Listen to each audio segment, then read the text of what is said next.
Romanos, capítulo 1, versículo 1. Paulo, servo de Jesus Cristo, chamado para ser apóstolo, separado para o Evangelho de Deus. Aleluia.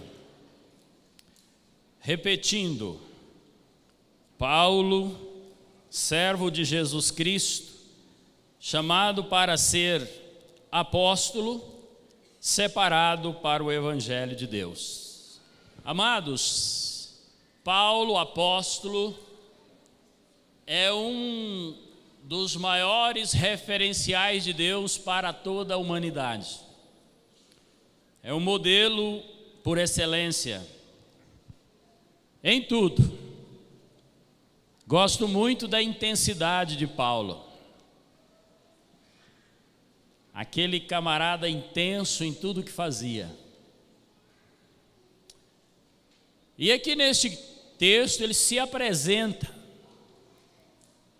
E eu gosto muito da maneira como ele se apresenta, porque ele apresenta uma escala. Ele apresenta degraus do ministério. Ele apresenta o caminho da vocação. E ele diz: servo, chamado, separado. Amém? Então diga: servo, chamado, separado. Esta palavra servo aqui, ela vem do grego e não está bem traduzida para o português. A tradução correta seria escravo. Porque no grego está doulos. Doulos. Se você colocar aí na sua net doulos e buscar a interpretação desta palavra, você vai ver que significa escravo que foi comprado, tirado do mercado e se tornou posse definitiva de alguém.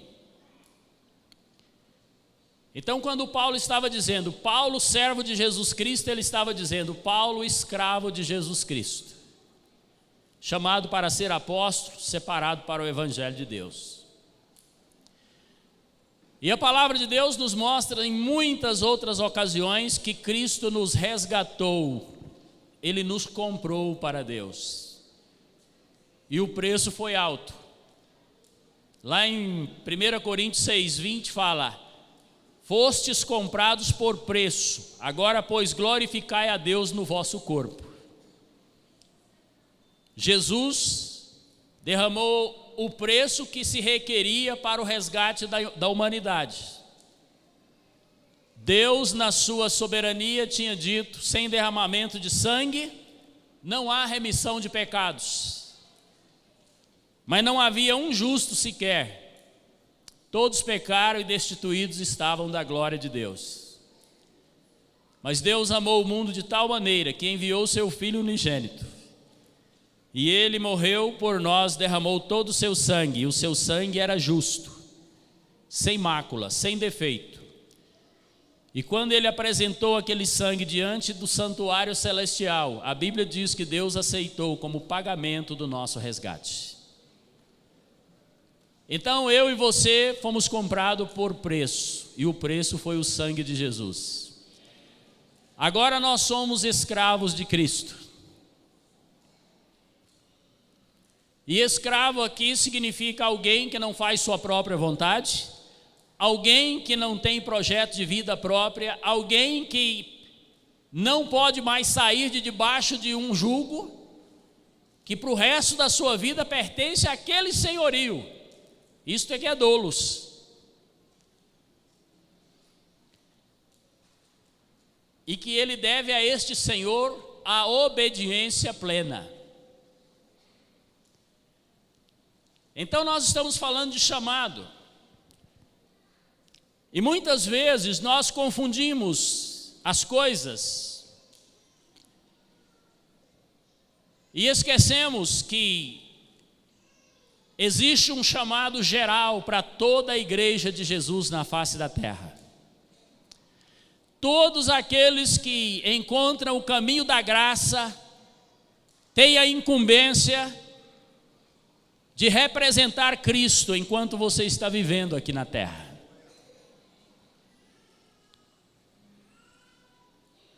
A lei de Deus, quando um livro é editado, irmãos, e ele esgota, ele tem uma segunda edição, terceira edição, quarta edição, muitas edições.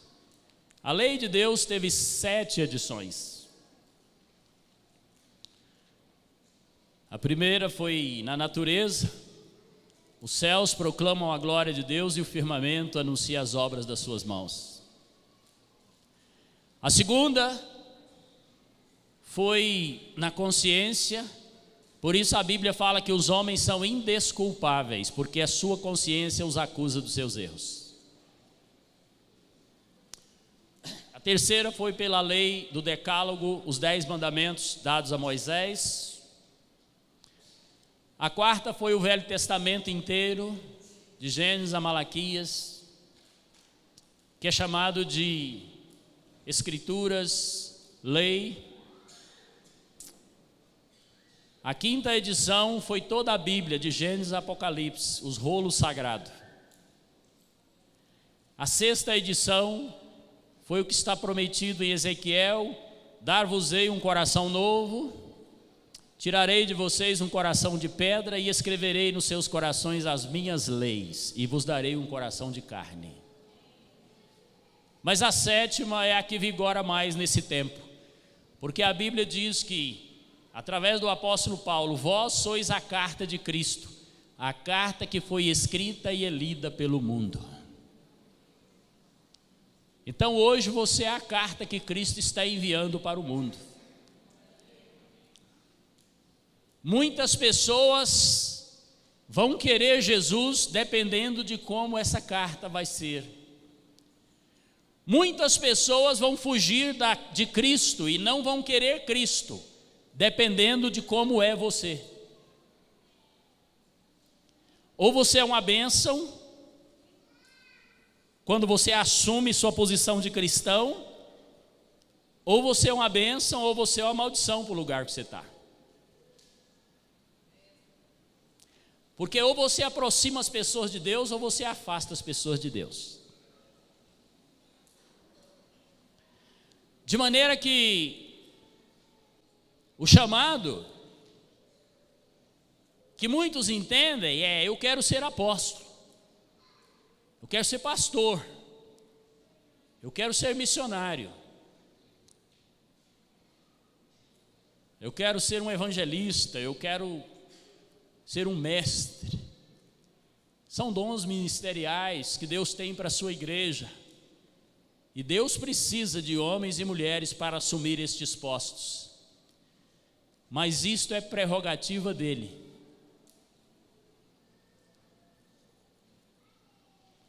Deus não tem explicação.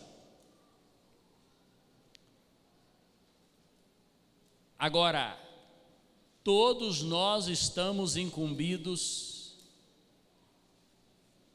de representar o nome de Deus como escravos de Cristo. Se você não for aprovado como um servo, se você não for aprovado pela sua família como um crente verdadeiro, e se você não for aprovado pela sociedade como um crente verdadeiro, se você não for aprovado no seu trabalho como um crente verdadeiro, dificilmente você vai fazer diferença e vai ser sal da terra e luz do mundo. E dificilmente, ou é impossível, que Deus te vocacione para um dom de mais responsabilidade. Porque a palavra de Deus diz: seja fiel no pouco e sobre o muito te colocarei. De maneira que há muito equívoco no reino de Deus, das pessoas pensando que importante é só quem é pastor, importante é só quem é evangelista, é apóstolo. Você é tão importante quanto qualquer apóstolo na face dessa terra. Porque tem muito crente que ninguém vê ele nos holofotes, mas ele está fazendo muito mais a obra de Deus. Porque ele dá um testemunho de vida. Ele vive o evangelho.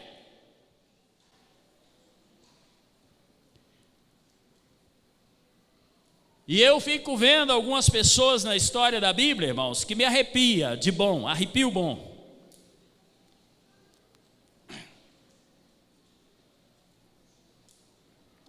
Mas aquela empregada não, escrava de Naamã, quando ela foi levada escrava para uma terra distante da sua terra e se tornou escrava da mulher do general Naamã, comandante dos exércitos da Síria, ela perdeu tudo na vida, mas ela não perdeu suas convicções em Deus. E quando o seu senhor ficou leproso, estava prestes a morrer e desesperado, procurando cura para sua lepra, ela falou: vai lá em Israel, tem um profeta lá que pode te curar. Ele foi curado, voltou, levou terra de Israel, fez um altar para adorar o Deus verdadeiro a partir daquele dia. Imagina a hora que ele chegou em casa com a pele igual uma criança. Aquela menininha escrava. Ô menina, o que você fez para a minha vida? Como Deus te usou para mudar a minha história.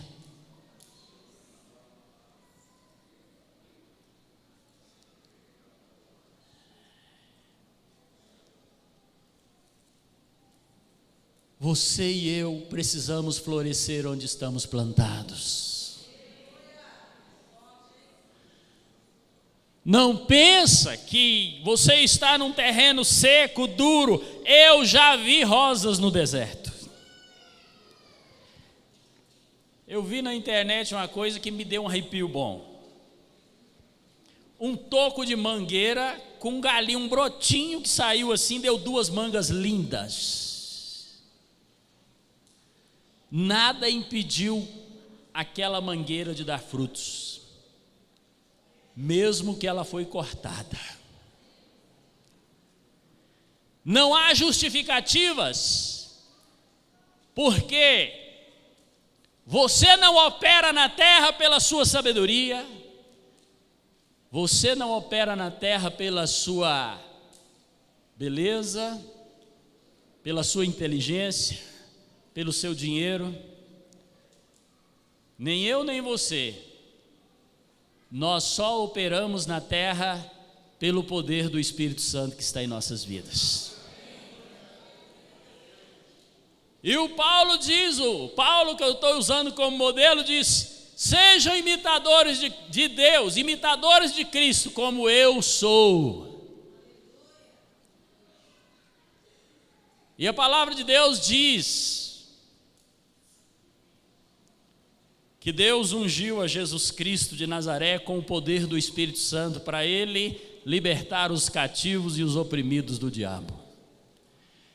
Então Jesus também operou na terra pelo poder do Espírito Santo. Ele veio como Deus, encarnou, renunciou deixou de lado sua natureza divina. Ele não fez milagre porque era divino, ele não andou sobre as águas porque era divino, ele não ressuscitou mortos porque ele era divino, ele não abriu olhos de cegos porque ele era divino. Ele fez tudo isso porque ele era um homem cheio do Espírito Santo. E foi por isso que ele falou: quem crê em mim fará também as obras que eu faço e outras maiores. Porque se ele tivesse agindo aqui na terra pela sua divindade, ele não podia dizer isto. Porque ninguém é divino, mas todo mundo pode ser cheio do Espírito Santo. Então, irmãos, vocação é um atributo de Deus. Fique em pé aqui, José Carlos e Marquinhos. Quem aí é mais velho? Chega aqui mais perto. O seu nome é Efraim, tá? E o seu nome é Manassés. O Manassés é mais velho do que o Efraim.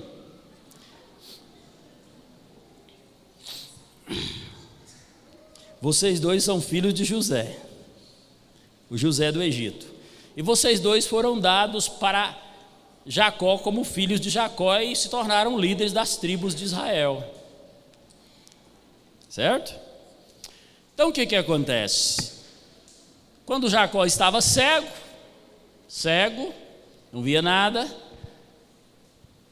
ele pediu para José trazer os 2 filhos que ele tinha lhe dado como presente, como doação, adoção, para ele abençoar os 2 filhos que seriam líderes das tribos de Israel. E aí ele cego, o que aconteceu? Fica de cá, Marquinhos, fica de cá, Zezinho.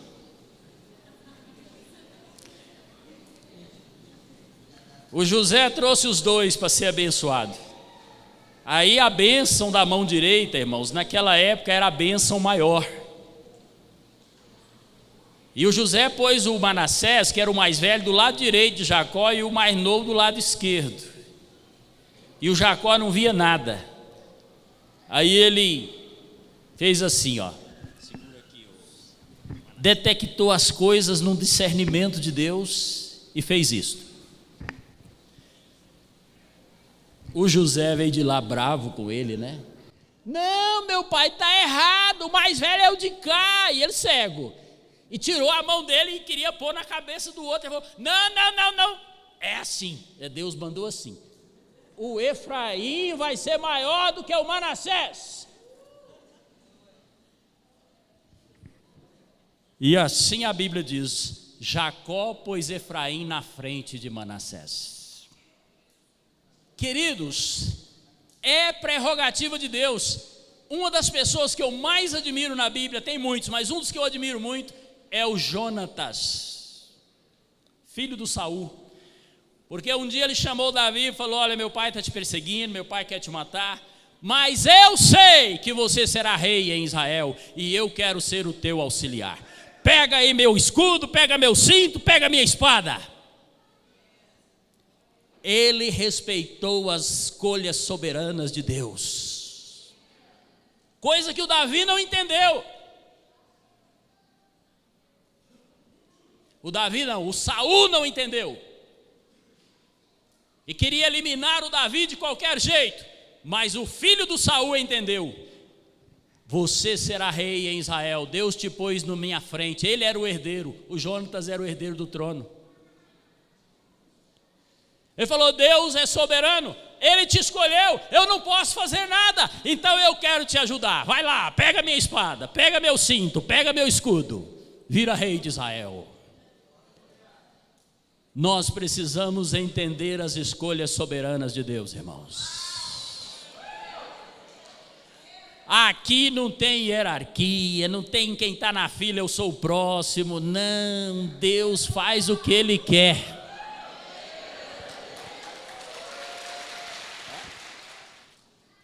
E tem outra, não fica tentando cavar um pênalti não, viu? Tem árbitro de vídeo agora.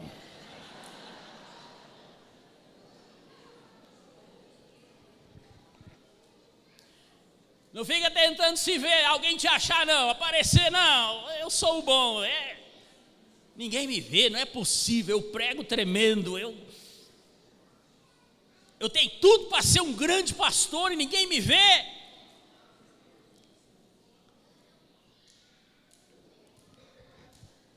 Se o Senhor te vê, ninguém impedirá que você seja. Aleluia! Ninguém. Eu tenho que encontrar uma forma deles me verem.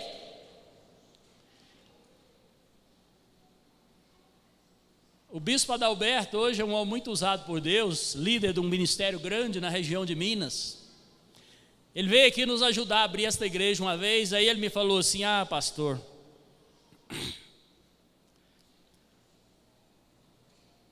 eu tenho vontade de ser um pastor, mas ninguém me vê, eu não tenho influência nenhuma, não tenho um QI lá dentro, sabe? Quem me indica?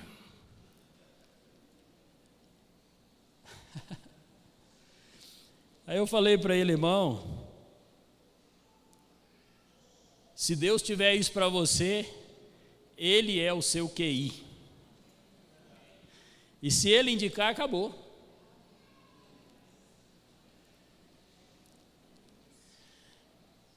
O que Deus tem para mim e para você, ninguém tira, irmãos, ninguém toma. Eu falo isso porque aconteceu comigo. Quando eu converti, irmãos, eu era o cara.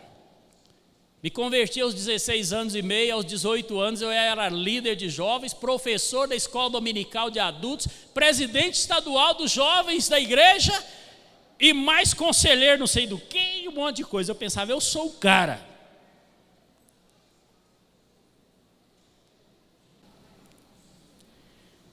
Aí juntou um grupo de irmãos lá descontentes com o pastor, começou a fazer um trabalho comigo, sabe? Sabe aquelas conversinha de bajulação, você é líder, rapaz. O povo gosta muito mais da sua pregação do que da do pastor. Já viu tanto que Deus te usa mais, não sei o quê. Irmãos, e foi falando aquilo até que um dia eu caí em tentação. E aquele grupo pediu para ter uma reunião com o pastor, para falar com o pastor que não estava contente, que não sei o quê. Ô burrice na minha vida, irmãos. E não é que eu aceitei ser o porta-voz dos murmuradores.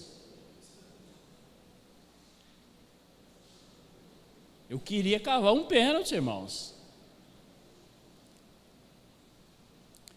Aí chegou um dia, fizemos a reunião, terminou a reunião, o pastor ficou caladinho. O pessoal reclamou. Ninguém tinha razão para reclamar, irmão, coisa que não justificava. O homem hoje é um grande amigo meu.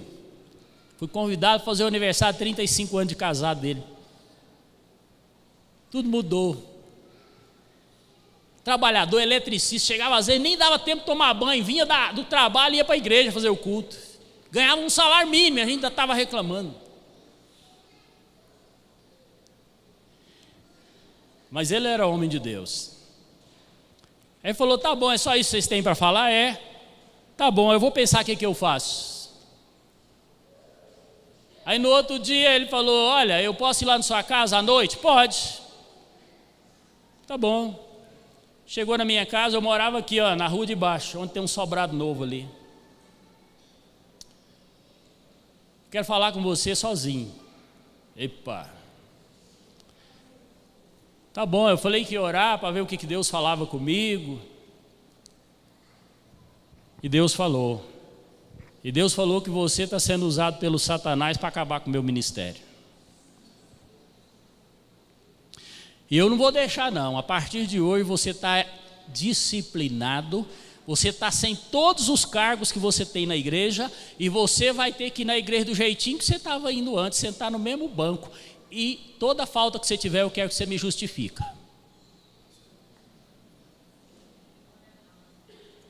Aguenta? Deus é grande, Ele usou aquele homem para cortar minhas asinhas e acabar comigo, porque eu ia ser o instrumento do diabo para destruir líderes.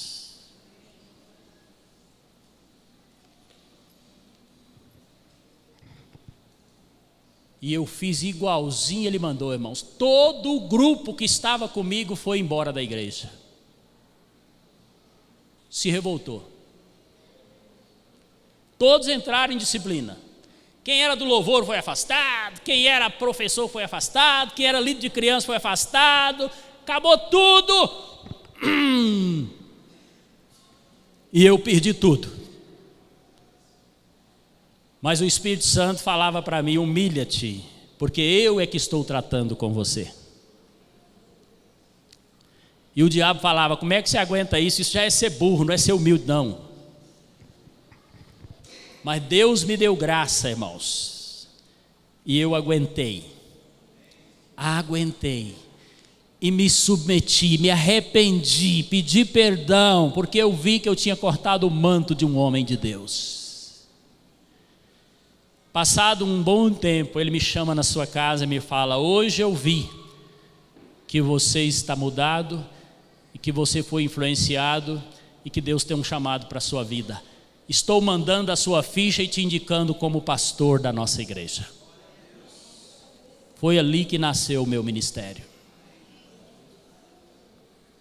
O maior chamado é para ser servo, e um servo, dentre as suas atribuições, inclui honrar as autoridades que estão sobre ele, e não tentar forçar nada para se promover no reino de Deus, porque Deus te conhece, e só o fato de você já ser um servo de Deus já é uma grande glória.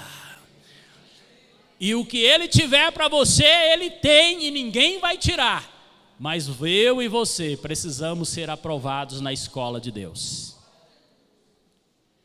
Você não deve buscar isso, irmãos. Ficar pelejando, ficar reivindicando.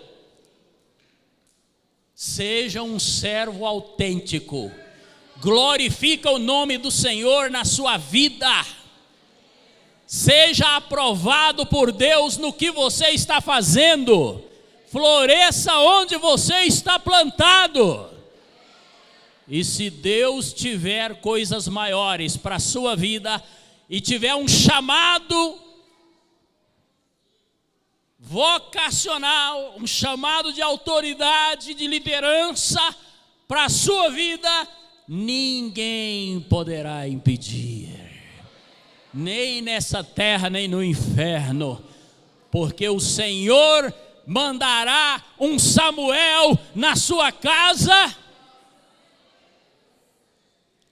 Ele vai usar alguém para reconhecer o teu chamado.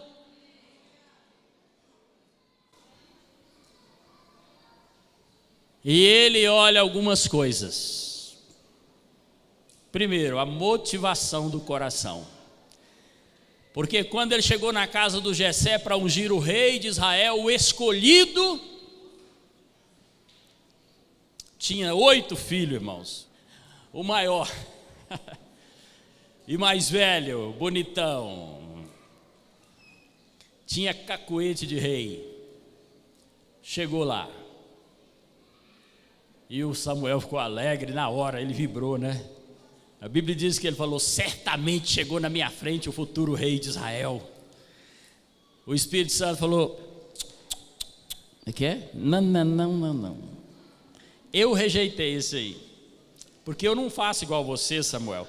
Você olha a aparência, mas eu olho o coração. Passou 7, não era nenhum, irmãos. O Samuel teve que perguntar: mas não é possível, será que eu estou enganado, né? Deus mandou aqui ungir o rei de Israel, passou seus filhos aqui, não apareceu esse rei, o Espírito não confirmou, não testificou, que história é essa? Ah, tem um menino aí, rapaz, mas ele é pastor de ovelha, ele está lá no campo, manda chamar então, aí. Nós não vamos comer enquanto ele não chegar. Foram atrás desse menino, que eu não sei quantas horas demorou para achar esse menino e trazer, irmãos, todo mundo ali com fome, esperando para comer.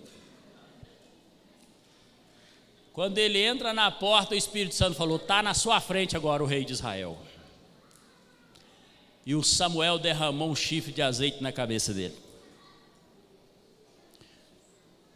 E tem muita gente hoje, irmãos, frustrado, porque eles se declararam líderes, pastores, evangelistas, missionários, mas não foi Deus que falou, não, foi eles mesmos que chegaram a essa conclusão.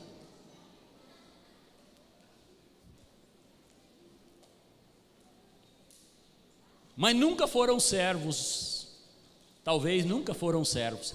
E se mesmo você sendo o melhor servo do mundo, Deus não te der um título, um dom ministerial, você não tem motivo nenhum para se entristecer, porque o seu galardão será imenso.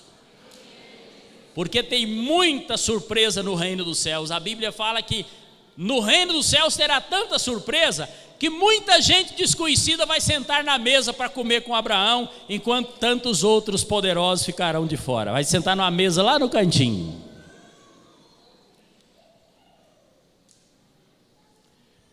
Descobrindo o nosso chamado. A regra do reino de Deus é: você serve a Deus quando está servindo o homem. Você serve a Deus quando está servindo o próximo. Foi por isso que Jesus disse àqueles que ficaram à esquerda no dia final: apartai de mim, malditos, porque eu não conheço vocês. Eu tive fome, vocês não me deram de comer, tive sede, não me deram de beber, tive frio, não me cobriram, estava preso, não me visitaram. E eles disseram: Senhor, mas quando foi que fizemos isto? Ele disse: quando vocês deixaram de fazer estas coisas aos meus pequeninos.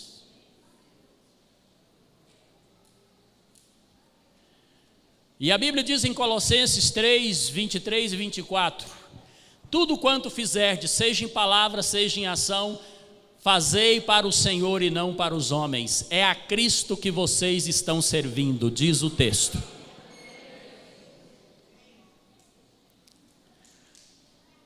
Então, você precisa ser aprovado como servo de Deus no seu trabalho. Você precisa ser aprovado como servo de Deus dentro da sua casa. Porque quando uma pessoa se converte de verdade, ela muda a sua natureza. Até o cachorro e o gato ficam sabendo que a pessoa converteu.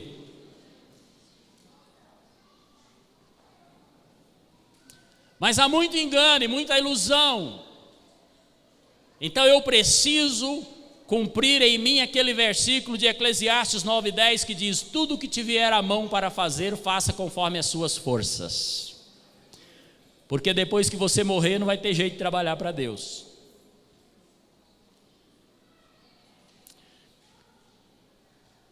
Mas é possível mudar a história. E a partir de hoje, caso você sinta a necessidade, você pode se tornar um servo aprovado e cheio do Espírito Santo. Porque sem o poder do Espírito Santo nós também não conseguimos.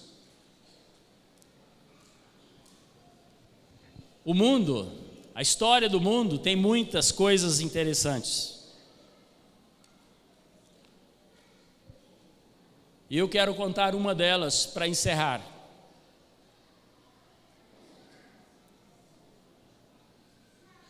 Quem aqui já ouviu falar no nome de Bernard Nobel? Alguns. Ele inventou o dinamite. E ele tinha um irmão. E um dia o seu irmão morreu. E naquele tempo as notícias eram difíceis. Demorava para chegar. Chegava errada. Hoje fala fake news, né? Notícia falsa. A notícia que chegou é que ele tinha morrido. Mas não era ele, era o seu irmão. Aí os jornais estamparam nas capas, os principais jornais: o homem que contribuiu para a morte de mais pessoas no mundo morreu hoje.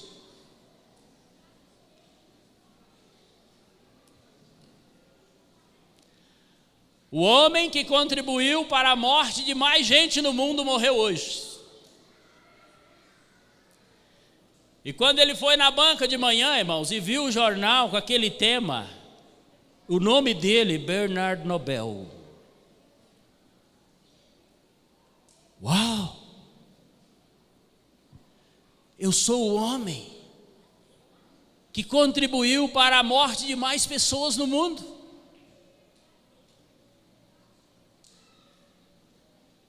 Eu não quero que a minha história termine assim. E ele tinha ficado milionário, irmãos, com aquele invento. Então ele pegou, abriu uma associação, doou toda a fortuna que ele tinha, tudo. E criou um prêmio mundial que se chama o Prêmio Nobel. E esta associação administra essa fortuna até hoje. E muitos governos ajudam agora. E ele passou a dar um prêmio de grande valor a todas as pessoas que contribuem para a saúde, para a ciência, para a medicina. 5 áreas da humanidade. Porque ele pensou: eu vou resgatar o mal que eu fiz. Eu vou mudar a minha história. Eu não quero que as pessoas me conheçam como o homem que mais matou gente no mundo. Eu quero que as pessoas me conheçam como alguém que mudou a história de muitas pessoas no mundo. E ele encontrou uma forma correta de recompensar isto. E quantas vezes nós, como igreja, irmãos, estamos perdendo o nosso tempo, não sendo testemunhas vivas e não florescendo onde estamos plantados, não vivendo simplesmente o Evangelho de Jesus Cristo e sendo pedra de tropeço e rocha de escândalo na vida de tanta gente. Mas nós podemos mudar a nossa história e tomar uma postura de mudança para viver uma vida que glorifique o nome de Deus e entender a nossa vocação principal, que é escravos de Cristo. Honrar o nome de Jesus com a minha vida, com o meu procedimento. Porque a palavra de Deus diz: assim brilhe a vossa luz diante dos homens, para que vejam as vossas boas obras e glorifique o vosso Pai que está nos céus.